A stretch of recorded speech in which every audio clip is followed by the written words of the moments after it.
Herkese merhaba. Bugün çok farklı bir proje ile karşınızdayım. Videolarımı izleyenler bilir, ben atmayı çok sevmiyorum. Kalan iplerimi de değerlendirerek farklı projelerde kullanmayı seviyorum. Şimdi evde bu şekilde eskimiş bir taburem var. Daha doğrusu boyası artık dökülmüş, boyanmaya ihtiyacı olan bir taburem var. Bunu atmak istemiyorum. Evimde bundan sonra da kullanmak istiyorum. Ama ben boyamak yerine renkli bir kılıf örerek daha renkli bir görüntüye kavuşturmak istiyorum. Hem artan iplerimi değerlendirmiş olacağım hem de bu şekilde eskimiş taburemin güzel bir görüntüye sahip olmasını sağlayacağım. Yapımı çok kolay. Benim taburemin üst genişliği şu şekilde ölçtüğümde, düz bir şekilde ölçtüğümde 28 santim. Ama anlatımdan faydalanarak dilediğiniz genişlikte tabureler için bu çalışmayı yapabilirsiniz. Anlatıma geçmeden önce hala kanalıma abone olmadıysanız kanalıma abone olmayı, videolarımı beğenmeyi unutmayın lütfen. Ayrıca bana destek olmanın diğer bir şekli de kanalımdaki katıl butonuna tıklamak olacaktır. Desteklerinizi bekliyorum. Şimdiden herkese çok teşekkür ediyorum. Şimdi sizleri daha fazla bekletmeden anlatıma geçmek istiyorum. Kılıfımızın yapımına sihirli halkayla başlayacağız. Koton ipler kullanacağım ben. Siz dilediğiniz iplerle çalışabilirsiniz.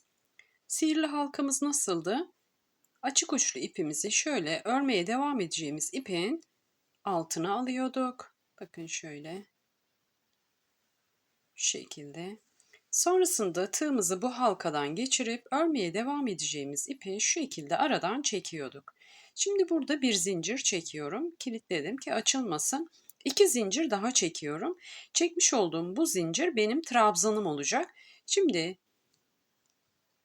bir adet daha bakın halkanın içinden tığımı direkt geçiriyorum. İkili trabzan yapıyorum. Araya bir zincir çekiyorum. 2 adet daha ikili trabzan yapacağım. Bilmeyenler için ikili trabzanı göstereyim. Tığın başına ilmek doluyorum. Boşluğumun içine batıyorum. Bu şekilde ipimi tığımla çekiyorum. Tığın başında 3 tane ilmeğim oldu. İkisini bir seferde, kalan ikisini de bir seferde boşaltarak ikili trabzan yapmış oluyorum. Şimdi araya bir zincir. Yine 2 adet peş peşe ikili trabzan. Bu şekilde 8 adet ikili trabzan grubu yapacağım. Sıra sonunda sıra bağlamayı göstereceğim. Sıra sonuna geldim. Bakın. Şöyle göstereyim. 1, 2, 3, 4, 5, 6, 7, 8 tane ikili trabzan grubu yaptım. Her grupta 2 adet ikili trabzanım var. Aralarına ise bir zincir çektim. Şimdi şuradaki boşluğumuz bakın çok büyük. Bunu şu açık uçlu ipimizi çekerek küçültebildiğimiz kadar küçültüyoruz. Kağıt iple yapıyorsanız dikkatli çekin, kopma olabilir. Şimdi ne yapmıştık? 3 zincir çekerek bir tane ikili trabzan yapmıştık başlangıçta. Bir zincir çekiyorum. Hemen 3. zincire batarak direkt battım, hiç ilmek dolamadım. Kaydırma tekniğiyle sıramı bağlıyorum. Bir zincir çekerek ipimi kilitliyorum. Şimdi farklı renge geçeceğim için ipimi keseceğim ama siz aynı iple devam edecekseniz ipinizi kopartmadan örmeye devam edebilirsiniz. Şimdi bir miktar ip bırakarak ipimi kesiyorum. Çok küçük bir ip bıraktım. Şimdi ikinci sıramıza geçelim. İkinci sıramızı öreceğiz. İkinci sıramda yeşil renkle öreceğim ben. İlk önce zincir çekerek başlayacağım ikinci rengime.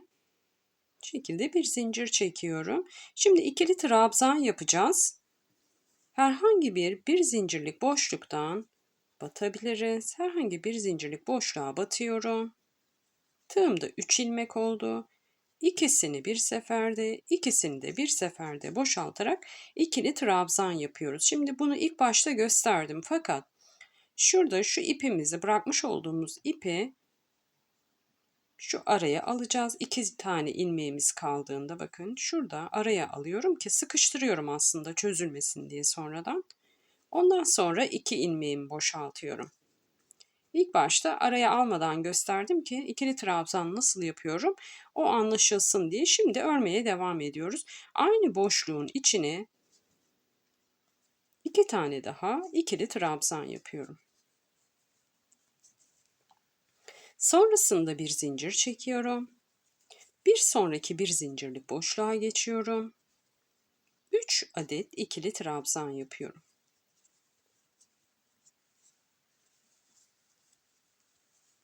Bir zincir çekiyorum. Sonraki bir zincirlik boşluğa geçiyorum. Aynı boşluğun içine yine 3 adet ikili trabzan yapıyorum. Şu iplerimizi hep şu aralardan yürüteceğiz. Örgümüzün arasında kalacak. Gözükmeyecek.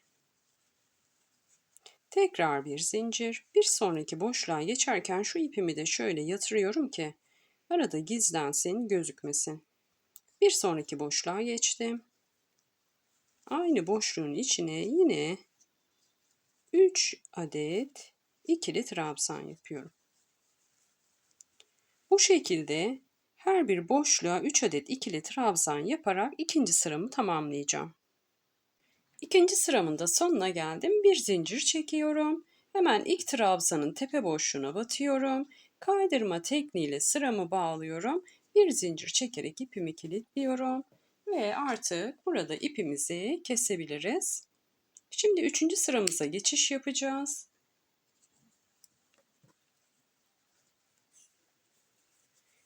Yine zincir çekerek ipimi kilitleyeceğim.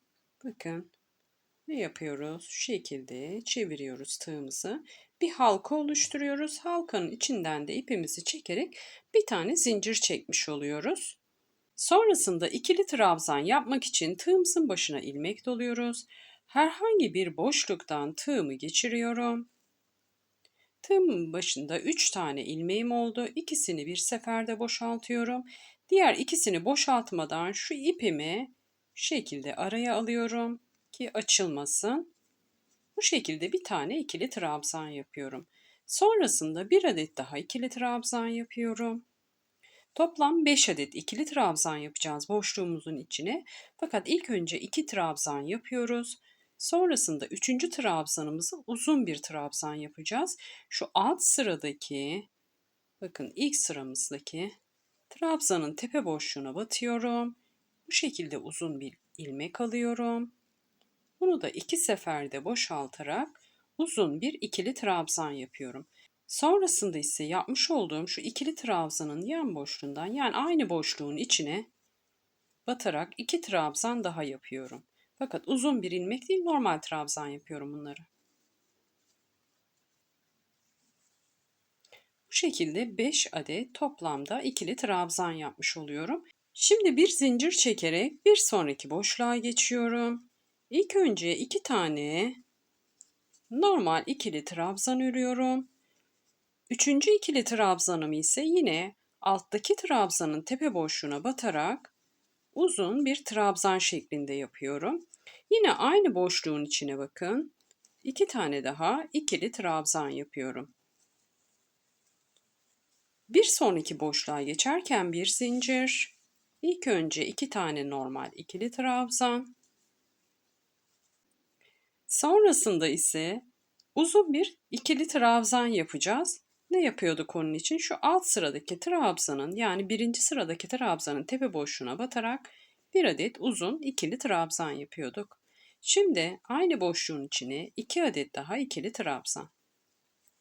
Arada bir zincir, bir sonraki boşluğa geçiyoruz. Yine aynı işlem. Sıra sonuna kadar aynı şekilde örmeye devam ediyorum. Sonrasında bir sonraki sırayı göstereceğim. Üçüncü sıramın sonuna geldim. Bir zincir çekiyorum. İlk yapmış olduğum trabzanın tepe boşluğuna batıyorum. Kaydırma tekniğiyle sıramı bağlıyorum. Sonrasında bir zincir çekerek ipimi kilitliyorum ve sıramı tamamlamış oluyorum. İpimizi yine kesiyoruz. Farklı bir renge geçiş yapacağım.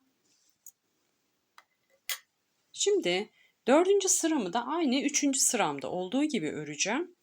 Ne yapacağım yine? İlk önce zincir çekerek ipimi kilitliyorum. İkili trabzanla başlayacağım yine. Herhangi bir boşluktan tığımı geçiriyorum. Tığımda 3 ilmeğim oldu. İkisini bir seferde, kalan 2 ilmeği örmeden önce şu ipi yine araya alıyorum. Kalan 2 ilmeği de tığımla boşaltarak bir tane ikili trabzan yapıyorum. Burada ne yapmıştık? 5 tane ikili trabzan yapmıştık. Burada trabzan sayımı 7'ye çıkaracağım. O yüzden ilk önce 3 adet normal ikili trabzan öreceğim. Şimdi bir adet uzun trabzan öreceğim. Şu alt sırada ne vardı? 1, 2, 3 tane ikili trabzanım vardı. Ortadaki ikili trabzanın tepe boşluğuna batarak bir tane uzun ikili trabzan yapıyorum. Sonra yine aynı boşluğun içine, bakın şuradaki boşluğa 3 adet daha ikili trabzan yapıyorum. Toplam 7 adet ikili trabzan yapmış oluyorum. Bir alt sırada yaptığım işlemin aynısı, sadece farkı trabzan sayımız artmış oluyor. Bir zincir, bir sonraki boşluğa geçiyorum. İlk önce 3 adet ikili trabzan. Şu aradaki zincir sayınız az gelirse arttırabilirsiniz. 2 zincir de yapabilirsiniz. İpinizin kalınlığına göre değişiklik gösterebilir. Şimdi 3 adet ikili trabzanımı boşluğumun içine yaptım. Bir tanesini şu alt sıradaki, bir alt sıra değil, bir alt sıra, ondan önceki sıra, ortadaki trabzanın tepe boşluğuna batıyorum. Uzun bir adet ikili trabzan yapıyorum. Şimdi şuradaki boşluğun içine 3 adet daha ikili trabzan yapıyorum.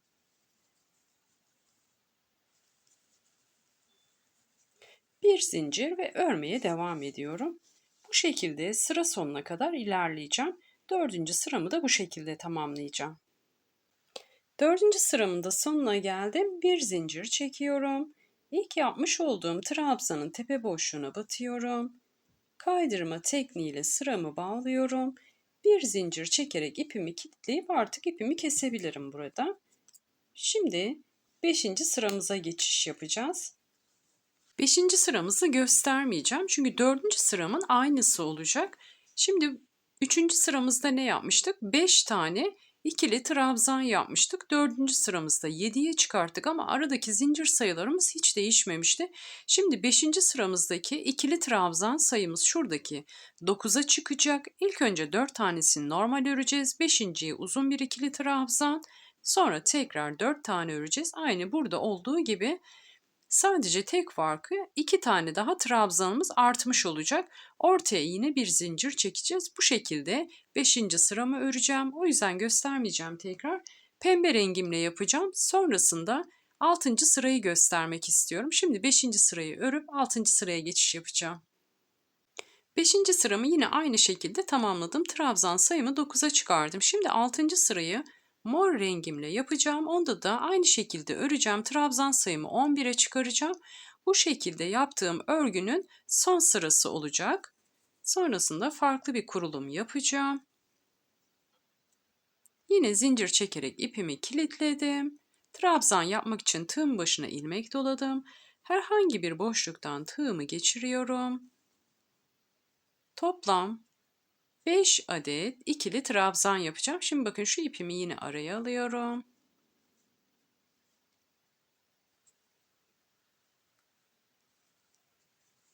İlk etapta 5 adet trabzanımı peş peşe yapıyorum. Normal ikili trabzan yine.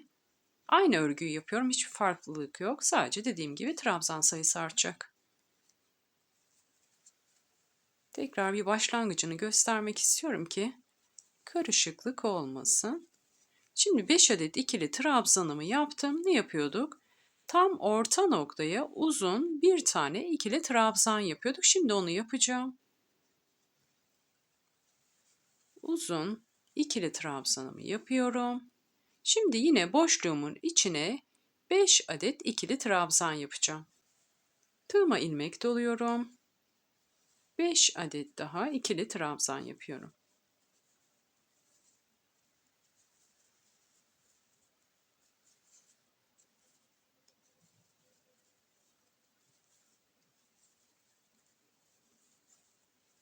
Aynı boşluğun içine toplam 11 adet ikili trabzan yaptım. Yine bir zincir çekeceğim. Diğer boşluğa geçeceğim. Alt sıralarda olduğu gibi örmeye devam edeceğim. Sıra sonuna geldiğimde sıramı bağlayacağım.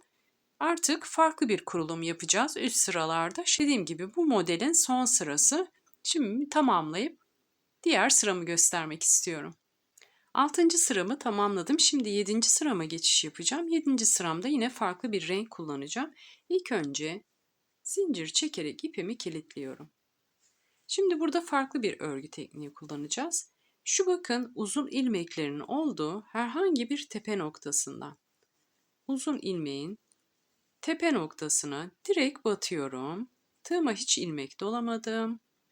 Tığımda 2 tane ilmeğim oldu. Bunu da tek seferde boşaltarak bir tane sık iğne yapıyorum. Bir sonraki tepe boşluğuna batıyorum. Bir adet daha sık iğne yapıyorum. Şimdi tığıma ilmek doluyorum. Bir sonraki tepe boşluğuna batıyorum. Tığımda 3 ilmeğim oldu. Bunu da tek seferde boşaltarak yalancı sık iğne yapıyorum. Yine tığıma ilmek doluyorum. Bir sonraki tepe boşluğuna geçiyorum. Bakın aşağıya doğru iniyoruz. Tığımdaki 3 ilmeği tek seferde boşaltarak yine yalancı sık iğne yapıyorum. Şimdi yine tığıma ilmek doluyorum. Bir sonraki tepe boşluğuna batıyorum. Yine tığımda 3 ilmeğim oldu. Bunu da tek seferde boşaltarak yalancı sık iğne yapıyorum. Şimdi tığıma ilmek doluyorum. Bir sonraki tepe boşluğuna batıyorum. Burada bir adet ikili trabzan yapacağız. Şimdi nereye geldik? Bakın ortadaki bir zincirlik boşluğumuza geldik. Şimdi şuraya doğru bir eğim olduğu için biz bu sıramızda bunu yok edeceğiz. Ne yaptık? 2 tane peş peşe sık iğne, 3 tane yalancı sık iğne, sonrasında bir tane ikili trabzan. Şimdi burası çok daha çukurda kaldığı için buraya da bir adet üçlü trabzan yapacağız. Tığıma bir adet ilmek doladım. Şuradaki bakın alt sıradaki bir alt sıra değil ondan önceki alt sıramızın şu tam ortadaki uzun ilmeğin olduğu noktaya batıyorum. İlk önce bir ilmeği, sonra 2 ilmeği, sonra da kalan 2 ilmeği boşaltarak bir adet üçlü trabzan yapıyorum. Şimdi örmeye devam edeceğiz. Geri dönüşümüz başladı. Ne yapmıştık? Üçlü trabzandan önce ikili trabzan yapmıştık. Şimdi şuradaki ilk trabzanın tepe boşluğuna batıyorum. Bir adet ikili trabzan. Yukarıya doğru çıkıyoruz şimdi. Şimdi ikili trabzandan önce ne yapmıştık burada? 3 tane yalancı sık iğne. Burada da peş peşe yukarı çıkarken 3 tane yalancı sık iğne yapacağız. Ne yapıyorduk yalancı sık iğnede? Tığımıza bir adet ilmek doluyorduk. 3 ilmeği de tek seferde boşaltıyorduk. İkinci yalancı sık iğnemi yaptım. Şimdi üçüncüsünü yapıyorum.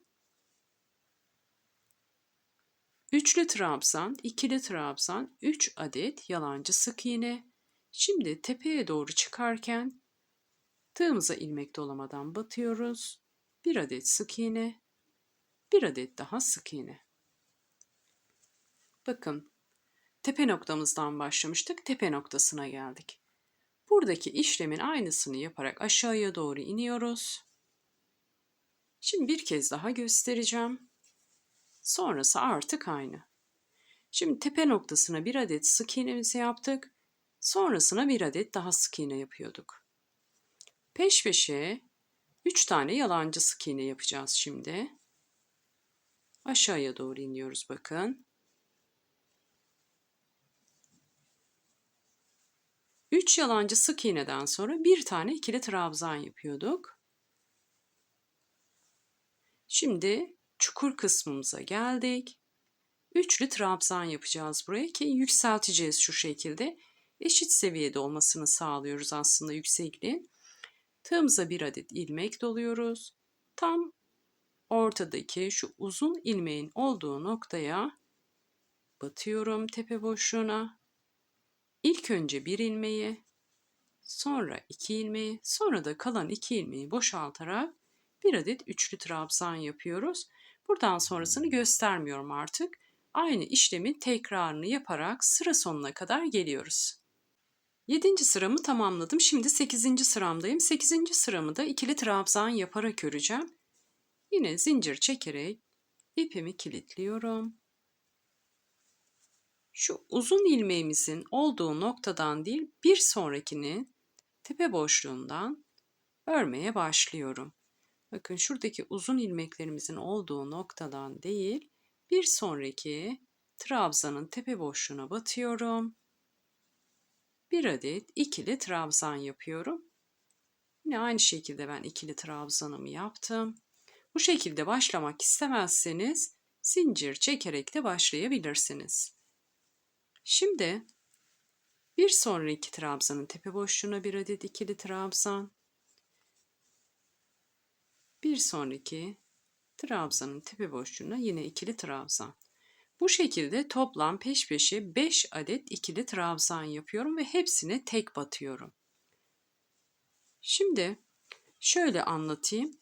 Şu iki tane uzun ilmeğin arasında toplam 11 tane ikili trabzan ve sık iğne var. 11 tane tepe boşluğu var. Şu uzun ilmeklerimizi saymıyorum, uzun trabzanlarımızı. Arada batacağımız 11 tane noktamız var. Şimdi 5 tane tek ikili trabzan ördüm. Altıncıya batarken 2 tane ikili trabzan yapıyorum aynı noktaya. 5 tane tek ördüm. 6. noktaya batarken ise 2 tane ikili trabzan yaptım. Şimdi tek öreceğim. Peş peşe her bir noktaya birer adet ikili trabzan yapacağım. Toplam 5 adet. Üçüncüyü yaptım. Dördüncüyü yapıyorum. Beşinciyi de yaptım. Şu uzun ilmeklerimizin olduğu noktaya da tek batıyoruz. Aslında burada ne yapıyoruz? İkili trabzan örerken aynı zamanda arttırma işlemi yapıyoruz. Arttırmayı neden yapıyoruz? Toparlanma olmasın, yani şöyle bir kasılma olmasın diye. Şimdi uzun ilmeğimizin olduğu noktaya da tek battık. Devam ediyoruz. 5 adet daha tek ikili trabzan yapacağım peş peşe.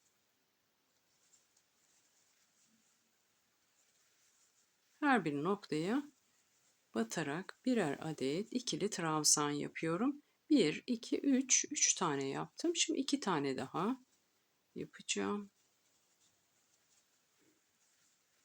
Şimdi 6. noktaya batıyorum. Bir adet yaptım. Aynı noktaya tekrar batıyorum. Bir adet daha yapıyorum. Şimdi devam ediyorum örmeye. Peş peşe 5 adet tek ikili trabzan yapıyorum.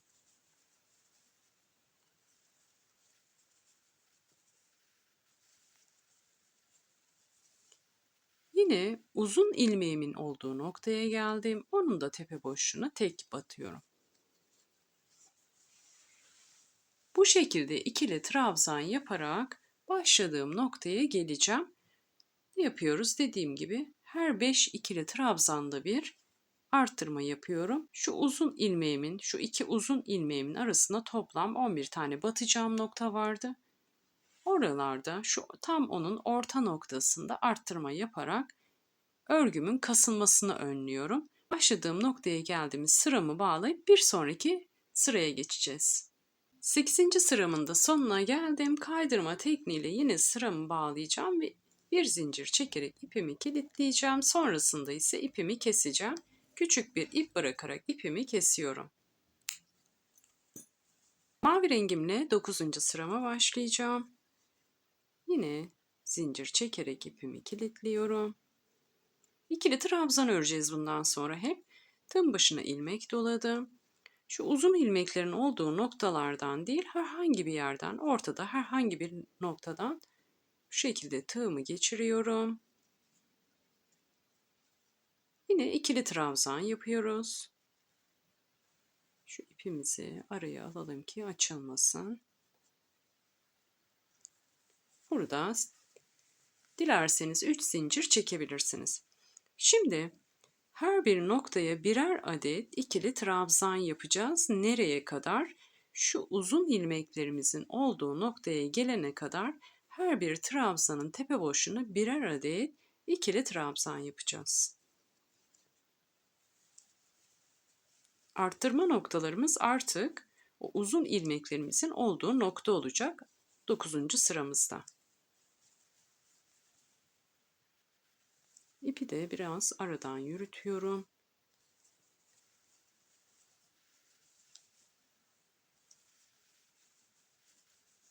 Şimdi uzun ilmeğimin bakın olduğu noktaya geldim. Hemen onun üstündeki trabzanın tepe boşluğundayım şu an. Bir adet ikili trabzan yapıyorum o noktaya. Şimdi oraya bir adet daha ikili trabzan yapacağım ama uzun bir ikili trabzan yapacağım. Daha önce şuralarda yaptığımız gibi. Bakın uzun ilmeğimin alt sıradaki uzun ilmeğimin tepe boşluğuna batıyorum şuraya. Hem normal ikili trabzan yaptım o noktaya hem de bir tane uzun ikili trabzan yaptım. Aslında bir tane trabzan arttırma yapmış oldum bu noktada. Şimdi bir sonraki ikili trabzanın tepe boşluğuna geçiyorum. Bir adet ikili trabzan yapıyorum. Bu şekilde şu uzun ilmeğimin olduğu diğer noktaya gelene kadar her bir trabzanın tepe boşluğuna yine ikili trabzan yapacağım ama birer adet yapacağım. Şimdi buraya geldiğimde tekrar arttırma işlemini göstereceğim. Şimdi diğer uzun ilmeğimin üzerindeki trabzanın tepe boşluğuna geldim. Oraya bir adet normal ikili trabzan yapıyorum. Şimdi burada arttırma yapacağız. Ne yapacağız? Tığımıza ilmek doluyoruz. Şuradaki uzun ilmeğimizin tepe boşluğuna batıyoruz. Bir adet ikili trabzan yapıyoruz.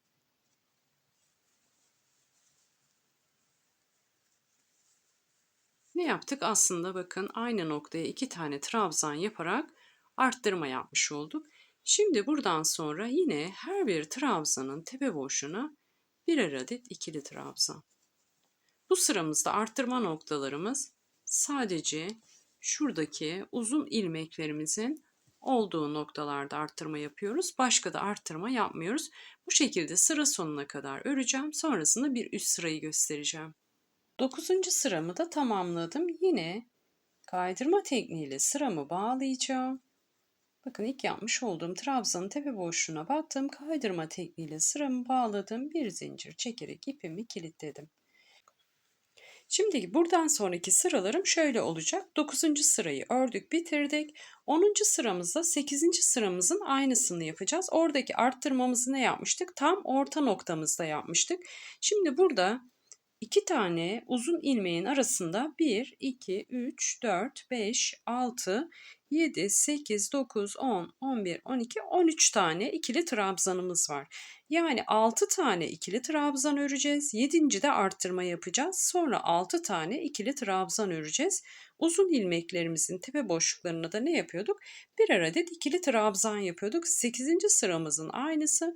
Orada 5 tane örüp arttırma yapmıştık. Bakın şurada zaten arttırma noktamız. Burada da 6 tane örüp 7. de arttırma yapacağız. 10. sıramızı bu şekilde tamamlayacağız. 11. sıramız ise örmüş olduğumuz şu 9. sıramızın aynısı olacak. Arttırmalarımızı şu uzun ilmeğimizin olduğu noktadan yapacağız. Aynı şekilde hiçbir farkı yok. 2 sıramız 8. ve 9. sıramızın tekrarı olacak. O yüzden tekrar göstermiyorum.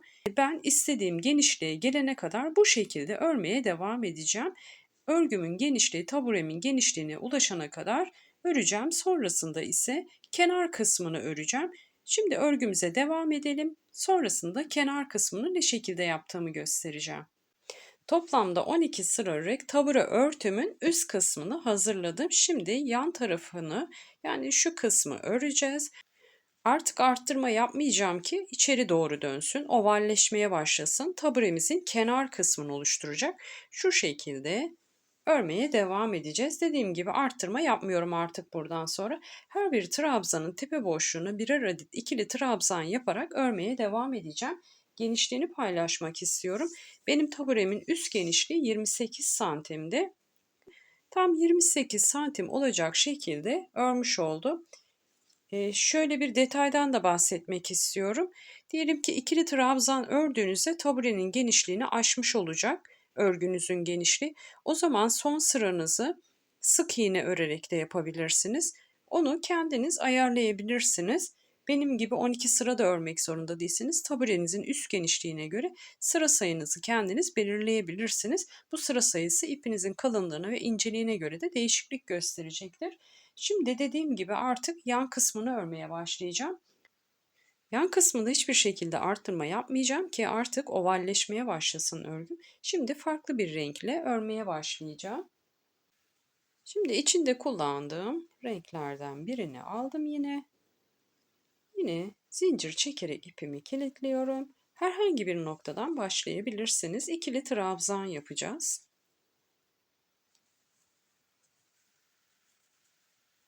Her bir trabzanın tepe boşluğuna birer adet ikili trabzan yaparak örgümüzü öreceğiz.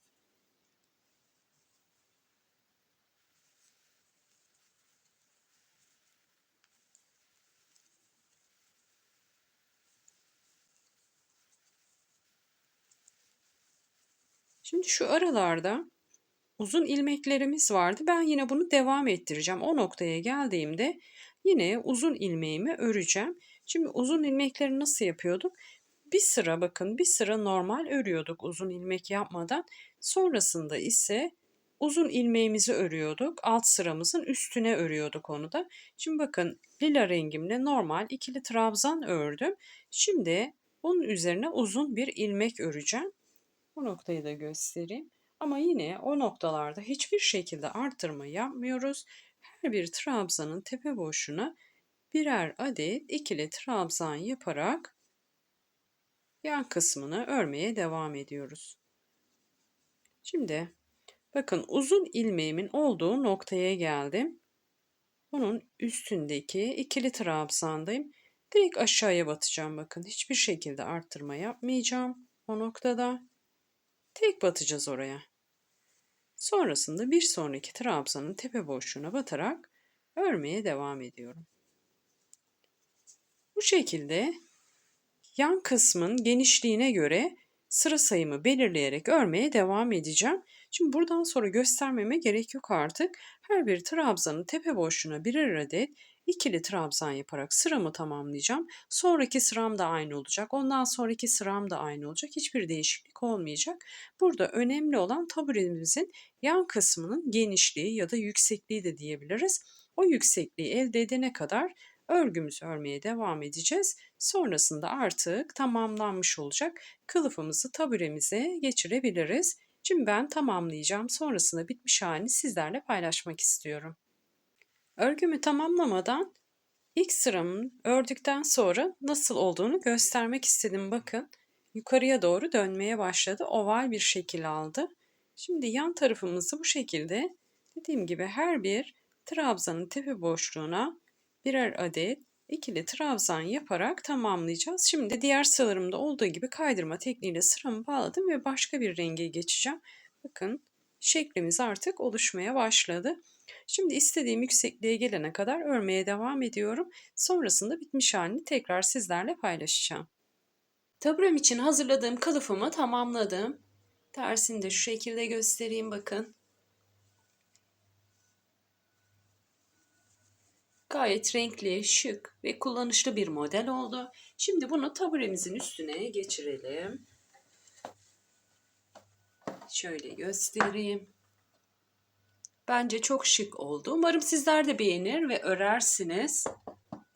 Yapmış olduğum bu çalışmayla ilgili yorumlarınızı merakla bekliyorum. Lütfen yorumlarınızı benimle paylaşın. İstediğiniz ebatlarda tabureler için bu örgü modelini deneyebilirsiniz. Hatta yapmış olduğum bu örgü modeliyle çanta da yapabilirsiniz. Masaların üzerine örtü de yapabilirsiniz. Farklı iplerle supla da yapabilirsiniz. Birçok çalışmada bu motifi kullanabilirsiniz. Ben taburemi renklendirmek için kullandım. Dediğim gibi yorumlarınızı merakla bekliyorum. Bu tarz farklı videolarımın devamı için beni desteklemeyi unutmayın lütfen. Şimdiden herkese çok teşekkür ediyorum. Yapacak olanlara kolaylıklar diliyorum. Bir sonraki videomda görüşmek üzere. Hoşça kalın.